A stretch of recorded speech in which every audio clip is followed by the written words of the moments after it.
सामन्याच्या मुखपत्रातून म्हटलं आहे की शिंदे गटाचे 35 आमदार फुटून भाजपामध्ये प्रवेश करतील असं. शिवसेना एक संघ आहे, एक संघ राहील. कुठलाही आमदार आमचा कुठे जात नाही आहे. ती सामनामधून जे काय अकलेचे ताळे तोडले जातात त्यांना कुठूनही माहिती मिळते, त्याचा शोध घेतला पाहिजे. कारण असा काही विषय महाराष्ट्रात होऊ शकत नाही. आम्ही सगळे एका जीवाचे एका दिलाचे सगळे 61 आमदार आम्ही आहोत. मुख्यमंत्री एकनाथ शिंदे यांनी अमित शहाजींची भेट घेतली आणि त्यावरून आता उद्धव ठाकरेंनी टीका केली. उद्धव ठाकरे म्हणतात की बाबा मला मारलं म्हणून कोणीतरी रडत जाऊन दिल्लीत बसलं.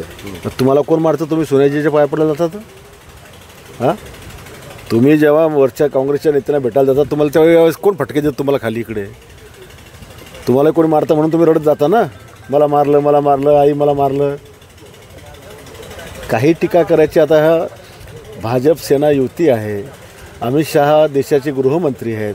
राज्याचे प्रश्न असतात, पक्षाचे विषय असतात, चर्चा करायला जावंच लागत असतं. समन्वय उठा लागतो पक्षामध्ये. सातत्यानं निवडणुकीनंतर एकेकाचा हिशोब घेऊ. काय एकेकांचा हिशोब घेतला जाईल. कोण बोलतं? भाजपचे नेते स्थानिक. ते भाजपचे नेते नाही, ते उपरे आहेत. भाजपच्या ओरिजिनल नेत्याचा मला स्टेटमेंट दाखवा की असं काही बोललं. शेवटी राज्यात आणि केंद्रात आमचं सरकार आहे. आम्हाला सोबत काम करायचं आहे. नाही झाली होती तरी आम्ही काही भविष्यात काही वेगळं होणार आहे असं याचा अर्थ असा होत नसतो.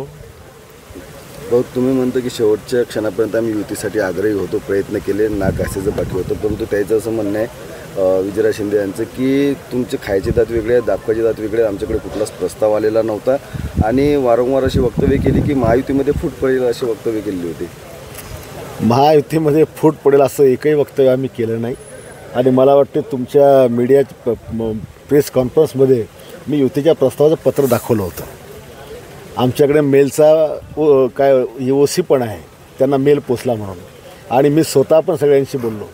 मी बावनकुळे साहेबांशी बोललो होतो, मी रवींद्र चव्हाण साहेबांशी बोललो होतो, मी देवेंद्रजीशी पण बोललो होतो, मी श्वेताताई महालेशी पण बोललो होतो, आमचे खासदार आकाशदादाशी पण बोलले होते आणि सगळ्यांशी बोलणं झालं होतं. पण त्यांना इथे काँग्रेसला जिंकवायचं आहे आणि म्हणून त्यांनी फक्त आता काल परवा ते का माझे आमदाराकडे गेले. माझे आमदार म्हणले अरे कशाला तुझ्या पत्नीचा बळी देऊन राहिला? नाही म्हणे मला फक्त पाडायचं आहे. म्हणून तू पाडाय करता उभा आहे का जिंकाय करता उभा आहे? बोलू शकले नाही.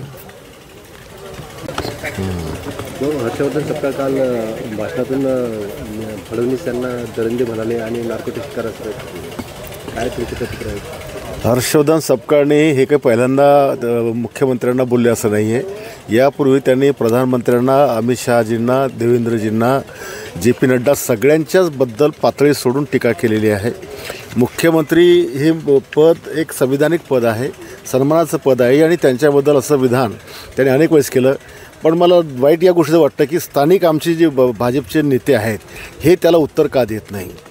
ती एकीकडे हर्षवर्धन बुलढाणामधून देवेंद्र टीका करतात आणि इथले भाजपचे जे उपरे नेते हे त्याच्यासोबत मिटिंग करतात, त्याच्यावर एक शब्दही बोलत नाही. याकडे जरा वरच्या भाजपच्या लोकांनी लक्ष दिलं पाहिजे की बुलढाण्यातून त्याचा विरोध का होत नाही. सपकाळ असे म्हणतात की जातीपातीत भांडण लावणारा सगळ्यात मोठा आका आहे देवेंद्र फडणवीस. हो ना, जे काय तो आरोप करतो त्याला स्थानिकच्या कोणी लोकांनी उत्तर दिलं पाहिजे ना. हर्षवर्धन सपकाळ बुलढाण्यात राहतात ना, मग इथले भाजपचे नेते काय करून राहिलेत? का उत्तर देत नाहीत ते? तो तर बेताल वक्तव्य करायला सगळ्यांना माहीतच आहे. फडणवीसची जाहीर सभा इथे बुलढाणा जिल्ह्यामध्ये होताना दिसते. भाजपचे नेते त्यांच्या संपर्कात आहेत आणि भाजप कुठल्याही प्रकारचे इथले स्थानिक नेते त्यांच्या विरोधात बोलत नाही विरोधकांच्या विरोधात. बरोबर.